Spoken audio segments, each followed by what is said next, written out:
క్రైస్తలార్డ్ మన పరిశుద్ధుడు మన రక్షకుడైనటువంటి యేసుక్రీస్తు వారి శక్తి కలిగిన నామమున ఈ రోజున వాక్య ధ్యానమునకు ప్రతి ఒక్కరికి మన ప్రభు పేరట క్రైస్తలార్డ్ వందనాలు.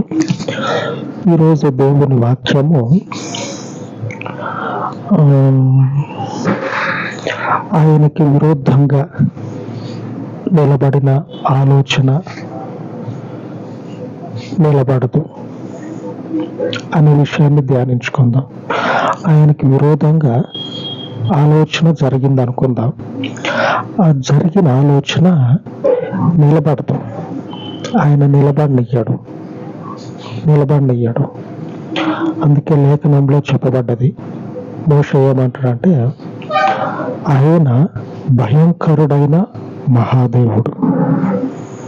ఆలోచన చేయండి. ఇక భయంకరుడు అంటేనే ఆ మాటకి అర్థం తెలిసిన వాళ్ళు వణుకుతారు. ఆమె భయంకరుడు అనే మాట విన్నవాళ్ళు ఎవరైతే ఉంటారో అర్థం తెలిస్తే వణుకుతారు. అదే సందర్భంలో మహాదేవుడు అని రాయబడ్డది. ఇక మీరు ఆలోచన చేయండి, ఎంతటి ప్రభావాన్ని చూపిస్తాడు. వాక్యాన్ని ధ్యానించుకునే ముందు మీ జీవితాల్లో విరుద్ధంగా ప్రభువుది, అలాగనే మీకు విరుద్ధంగా మీ విరోధులు చేసినటువంటి ఆలోచన ఏది కూడా మన దేవుడు నిలబడనియ్యాడు. పేక మేడ ఏదైతే ఉంటుందో అది ఎలా కూలిపోతుందో మీకు తెలుసు కదా. అలాగా కూలిపోతుంది. కంకర, ఇసుక, సిమెంట్ బాగా ఎండి గట్టిగా ఉంటుంది 10 కాలాల పాటు అని కట్టుకున్న కుటుంబాలైనా, ఇళ్ళైనా, జీవితాలైనా పేక మేడల్లాగా కూల్చేస్తాడు దేవుడు. ఆమేన్. ధ్యానించుకుందాం వాక్యము. ద్వితీయోపదేశకాండము 7వ అధ్యాయం 21వ వచనం. వారిని చూచి జడియవద్దు, నీ దేవుడైన యెహోవా నీ మధ్యనున్నాడు, ఆయన భయంకరుడైన మహాదేవుడు. మన మధ్యలో ఉన్నది అమ్ము అమ్ము అమ్ము అని భయపెట్టించే దేవుడైతే కాదు. మనము వారిని చూచి భయపడటానికి మనతో ఉన్న దేవుడు అమ్ము అమ్ము అని చెప్పానని పరిగెత్తండి అని చెప్పే దేవుడు కాదు. మొదటగా జడియవద్దు, దడుచుకోవద్దు.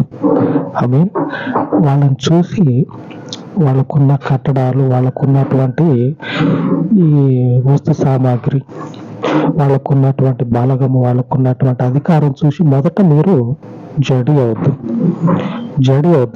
భయపడవద్దు, అంటే దడుచుకోవద్దు. తర్వాత లేఖనంలో నీ దేవుడైన యెహోవా నీ మధ్య ఉన్నాడు. మన మధ్యలో ఉంటే ఆయన మాట్లాడి నడిపించే దేవుడు ఉన్నాడు. మన మధ్యలో ఈరోజు మాట్లాడుతూ ఉన్నాడు, నడిపిస్తాడు. ఎలాగ నడిపిస్తాడంటే భయంకరుడై ఉండి మహాదైవత్వాన్ని మనకు కనపరుస్తాడు. ఆమేన్. ఆయనకి విరుద్ధంగా నిలిచినటువంటి అధికారమైన ఆలోచన అయినా నిలబడనియ్యడు. ఎలాగంటే మొట్టమొదటి కాలంలో భూమికి పునాదులు వేసిన తర్వాత ఆదాము, అవ్వ దేవుని సన్నిధిలో నుంచి బయటకు వచ్చిన తర్వాత మనుషులు క్రమక్రమంగా వృద్ధి అవుతూ ఉంటారు. అంటే పాపులేషన్ వృద్ధి జరుగుతూ ఉంటుంది, జనాభా వృద్ధి అవుతూ ఉంటుంది. అప్పుడు వీళ్ళందరూ ఏం చేస్తారంటే భుజాల మీద భుజాలు వేసుకొని, ఏరా ఈరోజు ఏం కూర,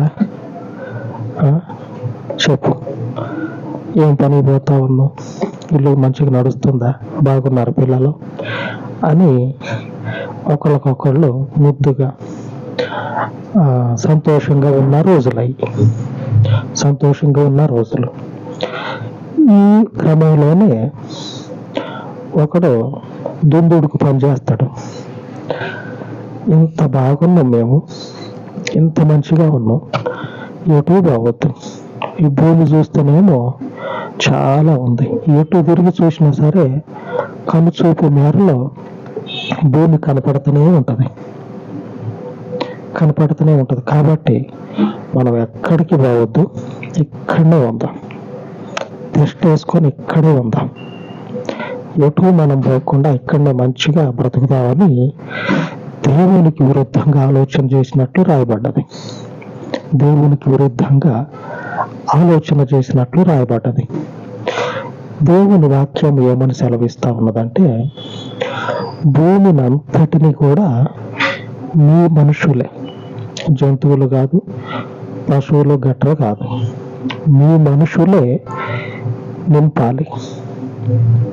పశువులు లేకపోతే పక్షులు లేకపోతే ఇంకా అడవిలో ఉండేటువంటి ఈ మృగాలు కాదు, మీ మనుషులే భూమిని నింపాలని దేవుడు సెలవిస్తాడు. నింపాల్సినటువంటి ఈ భూమిని మనము ఒక దగ్గరే ఉండి దేవునికి విరుద్ధంగా బ్రతికితే ఆయన మెచ్చుకోడు. అందుకే వాళ్ళు అనుకుంటారు, మనం ఎక్కడికి పోవద్దు, ఇక్కడనే ఉందాం. ఎటు పోకుండా ఉండేటట్లుగా ఒక మంచి ఇల్లు ఆకాశానికి అంటుకోవాలి, దాని కొన ఆకాశానికి అంటుకోవాలి. అట్లాంటిది ఒక ఏ క్లాసు బ్రహ్మాండమైన ఇల్లు అంటారు కదా, ఏ క్లాస్ ఇల్లు అని, అట్లాగా ఒక గోపురాన్ని కట్టడానికి రెడీ అవుతారు. రెడీ అయ్యి మొదలు పెడతారు. మొదలుపెట్టి కొనసాగుతూ ఉంటుంది. దేవుడు వీళ్ళు చేసే పని చూడటానికి వచ్చిండట. చూడటానికి వచ్చి చూస్తే ఇంకేముంది, ఇక రేపో మాపో ఇక ఆకాశానికి అంటుకుంటాం అని ఎంత దాకా వచ్చింది. దేవుని ఆలోచన ఎప్పుడు వ్యర్థం కాదు కదా మన జీవితాల్లో. దేవుడు చూసి వీళ్ళు ఎట్లాగైతే మాట ఏంటని వాళ్ళ మధ్యలోనే ఆ దుందుడుకు పని చేసినోడు ఉన్నాడు కదా, వానికి పిచ్చెక్కేటట్టు చేస్తాడు. వాళ్ళల్లో ఉన్నటువంటి ఆ మనుషులే మాట్లాడే మాటని ఒకళ్ళ భాష ఒకళ్ళకి తెలియకుండా దేవుడు వాళ్ళ హృదయాలని అలాగ దేవుని ఆత్మచేత నింపినప్పుడు ఏం జరుగుతుందంటే, దేవుని చిత్తమాట జరుగుతూ ఉన్నప్పుడు వాళ్ళ భాష అనేది ఒకళ్ళకి అర్థం కాకుండా అయిపోతుంది. అర్థం కాదు. అప్పుడు దాకా కట్టుకుంటా ఉన్నారు ఇల్లు, ఒక గోపురాన్ని. ఆ గోపుర శిఖరం ఆకాశానికి అంటుకోవాలి. వాళ్ళ టార్గెట్ అది. అంత పెద్ద కట్టుకుంటే, అంతగా ఉంటే మనం ఎటు చెదిరిపోం, ఇక్కడనే టెస్ట్ వేసుకొని ఉండొచ్చు అని వాళ్ళ ఆలోచన చొప్పున కడతా ఉన్నారు. ఇక దేవుని చిత్తానికి విరుద్ధంగా జరుగుతూ ఉన్నది అది. ఎక్కడైనా కూడా వాళ్ళని చూసి జడియవద్దు.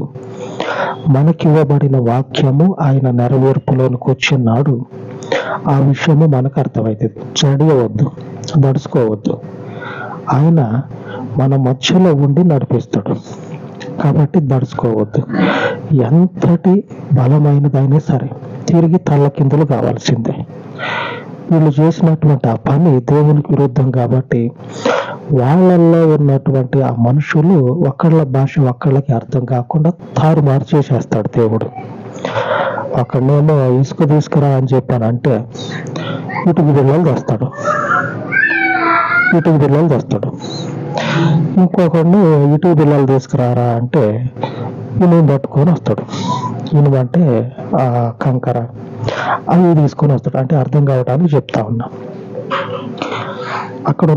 అప్పుడున్నటువంటి మెటీరియల్ ఒకటి చెప్తే ఇంకొకటి తీసుకొని వస్తాడు. ఆ కట్టేటోనికి ఎక్కడ లేని కోపం వస్తుంది. వీడికి ఒక పని చెప్తా ఉంటే ఇంకొక పని చేస్తా ఉన్నాడని 1-2 సార్లు చూస్తాడు. చివరికి పిచ్చి లేచి ఒకరికొకరికి తన్నుకొని ఎవరి దిక్కు వాళ్ళు చెదిరిపోతారు. భూమికి 4 దిక్కులు చెదిరిపోతారు. అప్పుడు దాకా ఒకే దగ్గర ఉందామని ఆలోచనతో కడతారు. దేవునికి విరుద్ధం కదా. ఇక దేవుడు ఎట్లా ఊరుకుంటాడు? విరుద్ధమైనది ఆయన కళ్ళ ముందు విరుద్ధంగా ఆయన యోచించినటువంటి ఆలోచనకి జరుగుతూ ఉంటే విరుద్ధంగా ఆయన ఎట్లా ఊరుకుంటాడు? వచ్చి వాళ్ళ మధ్యలో ఈ రకమైనటువంటి ఆ భాష అనేటువంటి తలకిందులయ్యే పరిస్థితిని తీసుకొస్తే అప్పుడు ఈ భాషలన్నీ అక్కడి నుంచి మొదలైతాయి. వాళ్ళు మాట్లాడుకునే భాష అర్థం కాదు. ఏం భాష మాట్లాడుకుంటా ఉన్నారో, ఏం మాట్లాడుతూ ఉన్నారో కూడా వాళ్ళకి అర్థం కాదు. అలాగే జరిగిపోతుంది. తర్వాత కొట్లాడుకొని తన్నుకొని పొట్టు చొక్కాలు చినిగేటట్లు తన్నుకొని మొత్తానికి అక్కడే ఆ గోపురాన్ని అక్కడనే వదిలిపెట్టి తలా ఒక దిక్కుపోతారు. 11వ అధ్యాయంలో ఈ పనులంతా అక్కడ ఉన్నటువంటి ఈ గొడవ అంతా జరగటానికి కారణం ఏంటంటే ఆదికాండము 11వ అధ్యాయము 4వ వచనంలో రాయబడి ఉన్నది. ఆదికాండము 11:4.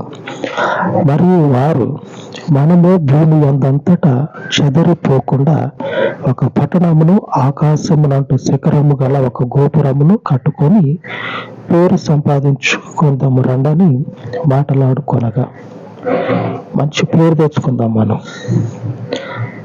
గొప్ప సిటీని ఒకటి కట్టి పెద్ద సిటీని కట్టాల. ఆ సిటీలో ఒక గోపురాన్ని